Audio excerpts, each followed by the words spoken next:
welcome to the show. How did you get into this? It was super unexpected. That's why I love the title of the show. And I say, man, if they can do it, I can do it. I got to figure out how to spell that damn word if I'm going to call myself an entrepreneur. I still can't. It's so funny. My father was selling knishes and sold my mom a knish. That's amazing. What a sale. You had red hair for about the first 20 minutes I knew you, and then it went gray.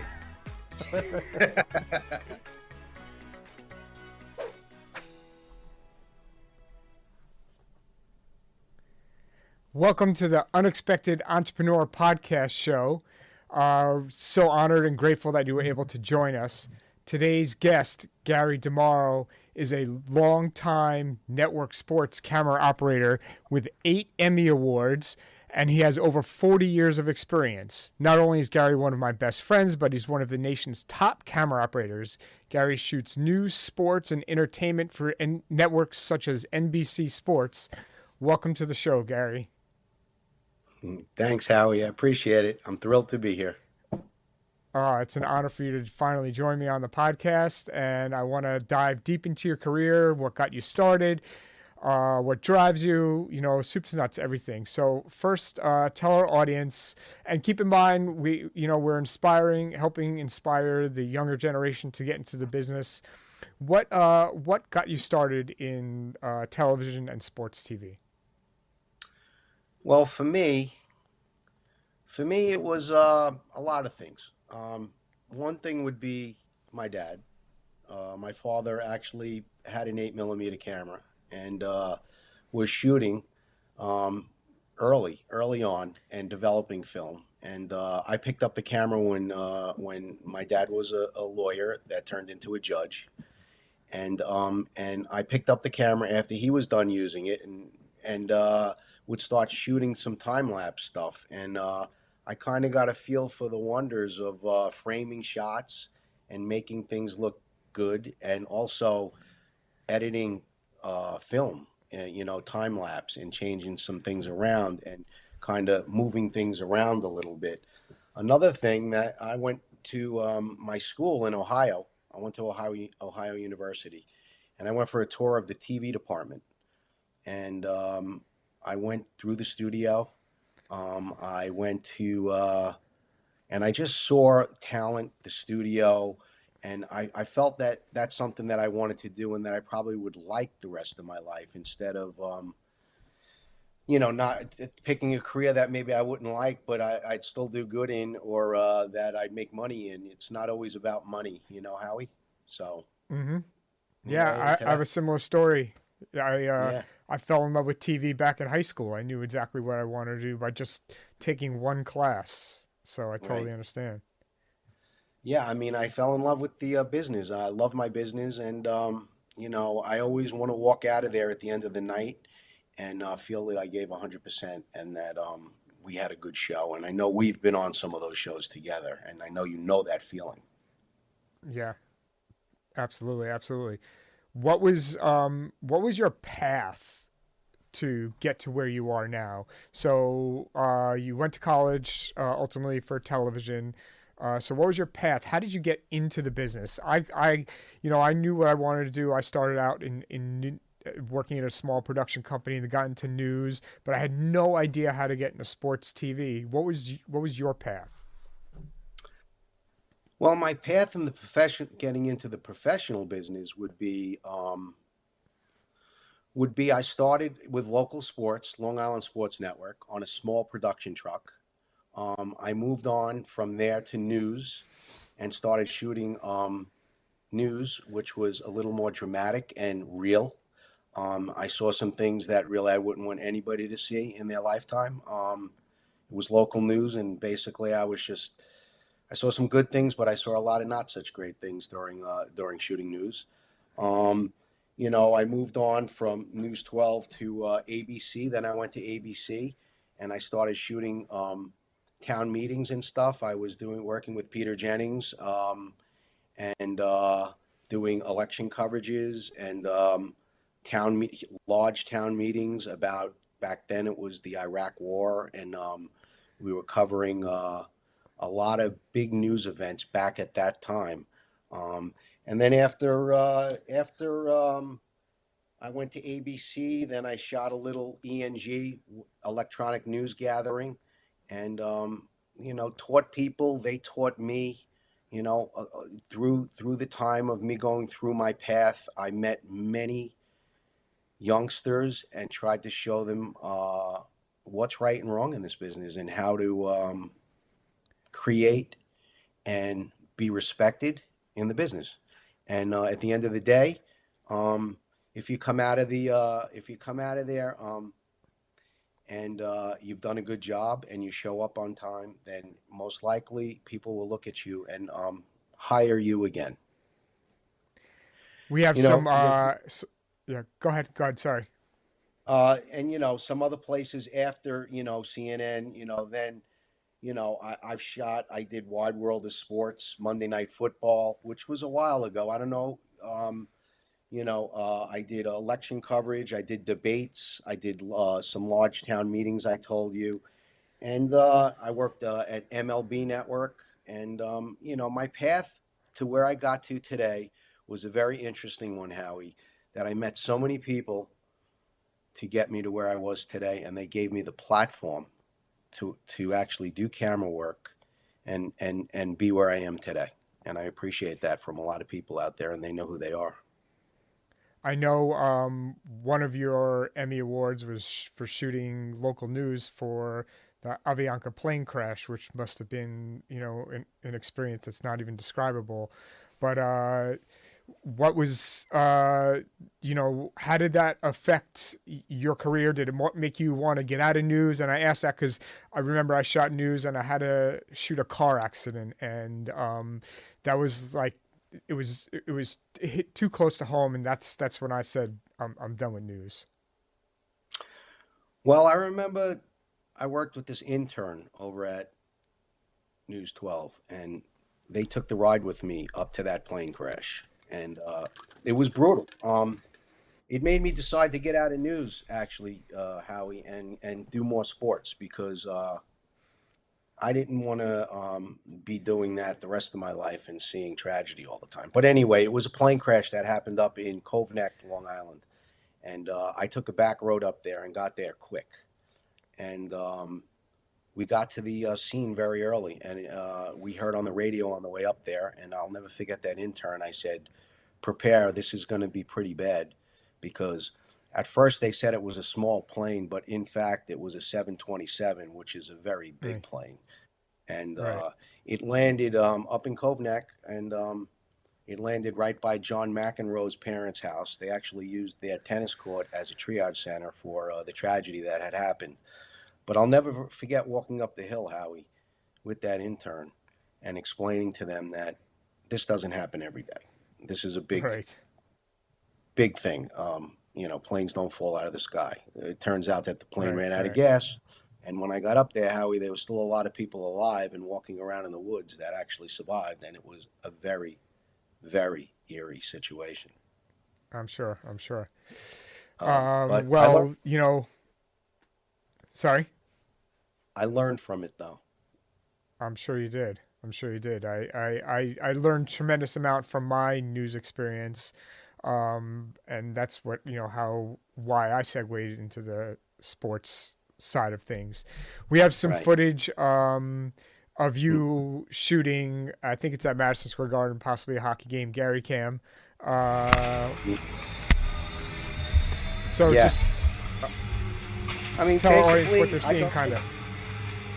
Basically, I go in, I work with a bunch of colleagues who are as good, if not better than me. And I come in and shoot warm-up here. We're looking at warm-ups to me. And basically we go in and everybody at home who watches hockey knows that angle pretty well. It's off to the side. And we shoot, we shoot the game from the side with hard cameras and handheld cameras. And I know you know that, and I hope your viewers do. They've probably seen it if they've watched hockey and or basketball and or football. You've seen some of that work come right into your living room. Right. Explain to our audience what it feels like to have your footage used on a replay. Well, amongst our peers, you try to play it off like it's not a big deal, but it really is a big deal. It's When your totally a big colleagues deal. and when you get a replay that just catches the moment, whether it be a reaction shot, a goal, a touchdown, if you got the replay and you actually shouldn't be looking at return, which means you're looking at the shot at that given moment. You shouldn't be watching it. 101, But if right? you do get that look, it is such a great feeling to know that you had the perfect framing of the shot coming right at you. And it could go bad. It could go bad. Howie, you know that it's not 100%. I mean, you might get 80, 90% of the shots. And as you become better at what you do, maybe you'll get a better percentage of those shots. Right. I love my work, and, I like teaching people what I do. I don't think that's a problem. I really care about this business. So I think teaching youngsters and bringing kids into my world is very important for this business to exist later when I'm not here or whatever, Yeah, that we have the age of the freelancers is getting up there. So we need to train the younger generation of TV professionals to kind of take the reins and take over. And we actually offer a course to help do that and to help mentor the younger generation. So absolutely, I applaud you for doing that. I know you were a part of that, so thank you.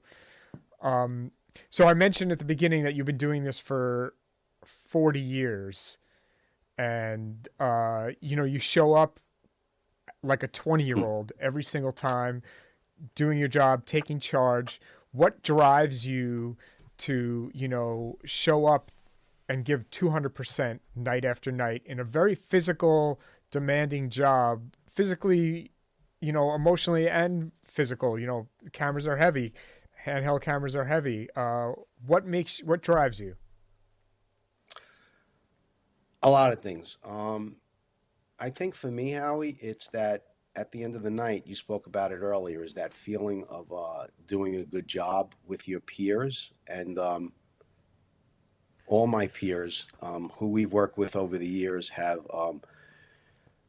one way or another, driven me to be a better person and be a better, photographer, video, be better at what I do. I mean, some of the mentors that I've worked with have just showed me how important it is. But for me, Howie, to come in and work the way I do, and you know how I work, Absolutely. it's because I want to come in and I want to do a good job every single day. I want to be able to teach what I do. I want to be able to learn from the best and be better at what I can do. And I really do think I can learn something every single day, Howie. Like, there's no end. I think when I'm 93, I'll still be learning something in our business on what we can do better. That's a great piece of advice for young listeners, right? If you go throughout life and you think that you're going to stop learning, that's a mistake. And then, because if you stop learning, you stop growing. So you got to continue to learn every day. That's That's something I learned from my father, is that you keep learning, you keep learning, you keep learning, you always learn. You can never stop learning. And I take that to heart. I really do. No, your dad was totally right. Yeah.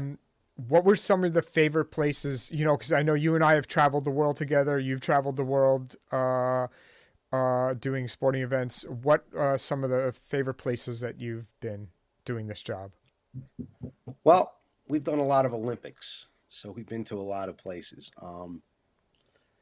I would say probably London, and we went with all our colleagues. Your guest last week, Kenny Wu. Some of my mentors, Nick Utley, James Mansfield. I mean, these guys really, if you just walk behind them and watch what they do, most likely you're going to do something right the next time around. You know what I mean? Which is exactly what it's all about, Howie. Yep. So, I think the best place I went to probably, Howie, was London. And the theme we had for that was all you need is love. It was the All You Need Is Right. Love tour. And because it was in London and the Beatles have so much to do with London, excuse me, um, that was 2012. We would have meetings and we would listen to, Beatles music, and we would inspire ourselves on going out for 2 weeks because the Olympics is 2 weeks and Right. putting out the best product every single day. And that's not easy because it's two No. weeks and it could get stale after a few days, or get better or worse.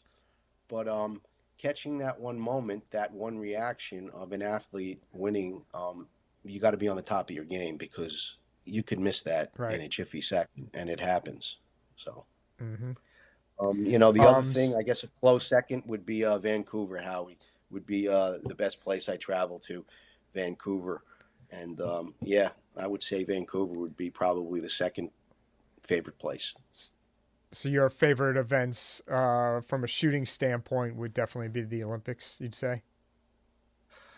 Um, I would say Or my favorite events would be some of the Olympics, but also the 1994 Stanley Cup. Maybe when the Rangers won the Stanley Cup was probably one of my more favorite things that I've ever done. you were on the It's ice with Wayne Gretzky, weren't you? yes, yeah, that's the '94 Olympics, and then after the day after, we had a show up there, and they had I'll never forget it. We had to show up there next day for a team photography picture after the Rangers won the Stanley Cup, and first of all, they never went to sleep. Not one of the players went to sleep. And I mean, it was something to see these guys on the ice after not going to sleep. They were a mess, and so was I because we were there till 2, 3 in the morning. And my assignment the night of the Stanley Cup was I was up Right. by the wives' lounge, and Mark Okay. Messier, I'll never forget. He walked in with the Stanley Cup, and he had the Stanley Cup over his head, Howie. And he took the cup, and he was walking into where the wives were, and he took the cup and Right. he treated it like it was a piece of garbage. He opened up the door with it and hit the turnstile to the door, and the door popped open. I was on the other side of the door with the camera, and all the wives were there, just going nuts because they hadn't Oh my seen the God. players, and all the players were behind him, and it was quite the scene. And that was the moment, like that was one of the times when I thought that catching that moment right then is something that's kind of important, and don't turn your back because you could miss it, Right. and you got to be right Absolutely. in, and that's about it on as far as the best places the best events I've done. How one of the worst events I did was that Avianca plane crash, but with the good there's bad. You know what I mean? Mm-hmm. Talk about telling a story with your camera. I know a director that we used to work with, John Gonzalez. We traveled the world. Would always say, "Make a movie. Step right or left to get the better Right, shot, or put the camera on the right. ground or over your shoulder." What? Talk about how you go about doing it. I I don't forget that moment that John Gonzalez, one of my mentors, um, Yep. looked at Mine us too. and said, "You know what?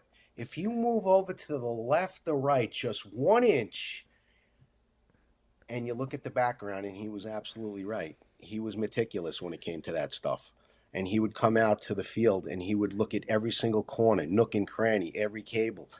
And he said, if you took that one step to the left, Howie, I don't have to tell you, it would change the whole entire background. And maybe you'd see the mother in the background crying of the athlete or something that is just more compelling than just the shot. You know what I mean?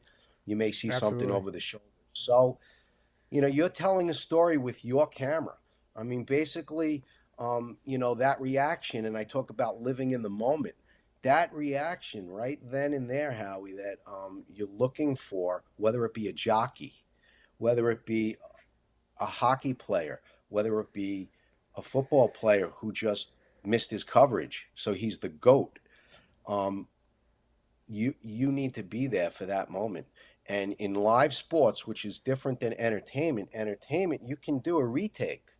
But in live Right. sports, you need to be right there and then for when that jockey goes nuts and throws his flowers up in the air, or when the hockey player is in your corner and looks out on the glass to the kid who's right next to me after he shot a goal, or you know what I mean, Howie? That the one shot that and you're telling the story, the one shot Right. that makes the hair stick up on the back of your neck because even you know it was a good shot. Absolutely. Talk about the business side. This is a podcast based on entrepreneurialism, being an entrepreneur. Talk about the business side of TV, how you go about selling yourself. So, especially the younger audience listening, what advice can you offer on that side? Work the phone. In my business, it's a freelance world. Now, if you're working in an office 9 to 5 and you're not a freelancer, then you don't have to create some work for yourself. But in the freelance TV world, my colleagues, myself, and every craft around me works the phone. They get on the phone, they tell the crewers on in a courteous way when your availability is. When you're going to be available the next week, when you're going to be available the next year. I mean, and be honest with them and forward, and and you have to learn the business. I mean, you also have to learn how to do your invoicing. You don't have a secretary working for you, so you have to go out Right. as a youngster and you have to invoice every single job you do. You have to know how to do it. You have to learn now with the pandemic. There's all sorts of ways to get into these venues that are unheard of. Apps, they turn us upside down basically before we get into the venue, and basically, knowing how to do all that and the business end of it is very important, Howie, and you have to learn that. And I think it's a very important thing. And how else do I do it? Is I show up. I am on time. I wear show black. I'm not told to do these things. I know to do these things. I wear a Leatherman. I wear tools. I bring tools. There's little things that are important that other colleagues see around you, and it's important to me anyway. Howie. Yeah, you show up prepared early and focused, and that's how you succeed not only in this business but no matter what business you're in. um Besides, I know we talked a little bit about having mentors. Besides John, who else would be a mentor to you early in your career? I have many. I would say probably I mentioned John Gonzalez. I mean, he's definitely a mentor of mine. I mean, he came in. One thing that intrigues me about a lot of these directors is, and John being one of them, is they come in and they're very thorough and meticulous about what makes camera. They look at every aspect of what's going to be out there. And I learned from that over the years. Some of my other mentors would be like Louis Rojas, rest his soul. Louis Yep. Rojas taught me how to build a camera. He built the camera in front of me. Then he took the camera apart, a hard camera. And then he stood in the corner and said, put it back together. And I did. And then he critiqued me on it. And one handle wasn't tight enough. And I learned from him. And I learned from him that I should teach because I shouldn't just be taught. I need to also give back and teach. And I think that's an important Absolutely. thing in this business.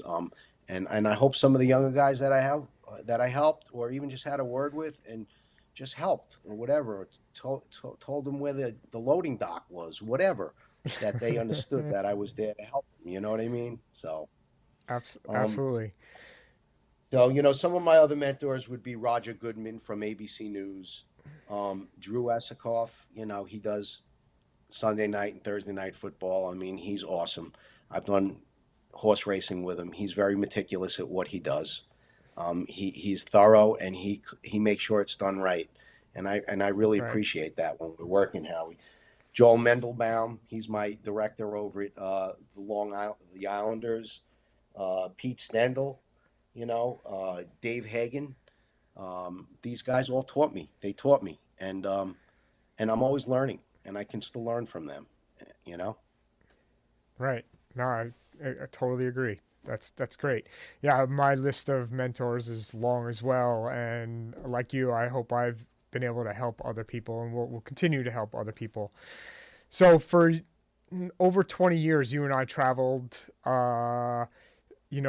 the world together like road wives. That's our joke, right? Yes. Any favorite stories that you have of us together? I remember we did wrestling in the Olympics once, and the Netherlands boys, Flo and Simon.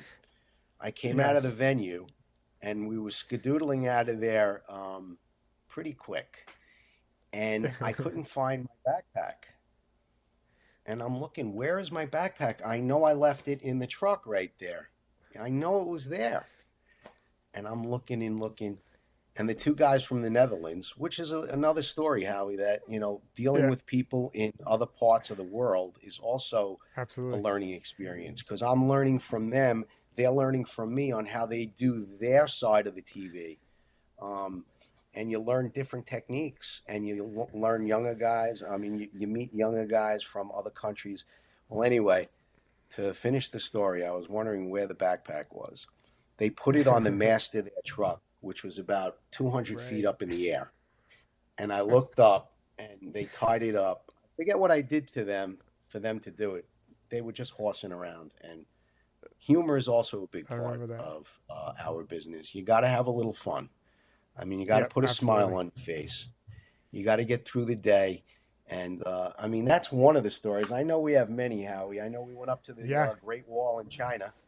And the way we came down from the Great Wall of China from the Olympics was on a what was it? This like a toboggan.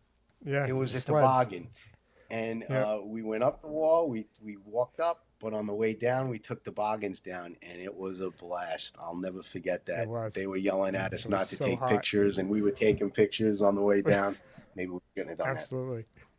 that. I have many stories with you, Howie. Do you have any?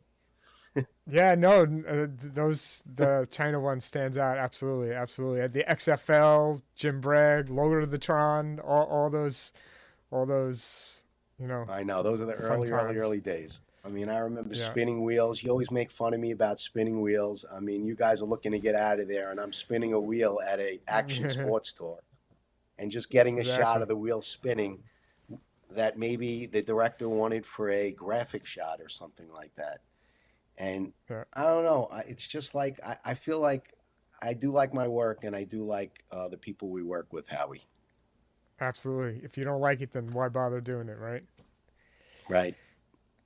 Gary, it's been an honor to have you on the show. I can't thank you enough. Happy holidays to you and Gina. And that last picture that you saw was of you and Gina Your at wedding. Jenny and I's our wedding. So glad that you guys were able to be there. And again, honored and grateful that we've been able to spend all these years together and that you were here today. Have a great holiday season. And thanks again, Gary. Happy holidays, everybody. Thank you, Howie. I appreciate it. You got it. Well, thanks again to our guest, Gary DeMauro, 40-year veteran of the television sports broadcast business. The Unexpected Entrepreneur Show is brought to you by the team at Veridity Entertainment. Veridity Entertainment offers live streaming and event planning services. We help provide customized live streaming for professional in-house productions, and it breaks down the barrier between your company, its audience, and putting together everyone in the same virtual room. Are you worried about your social platform changing your algorithms, therefore not allowing your followers to see your content?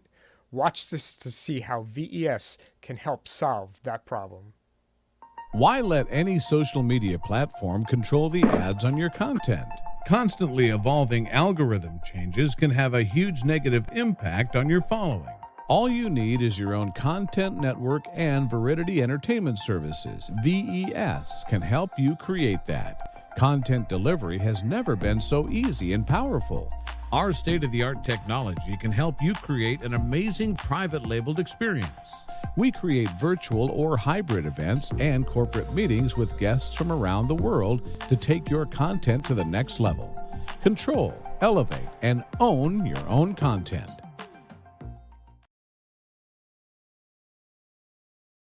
For watching, happy holidays, and we'll see you next week.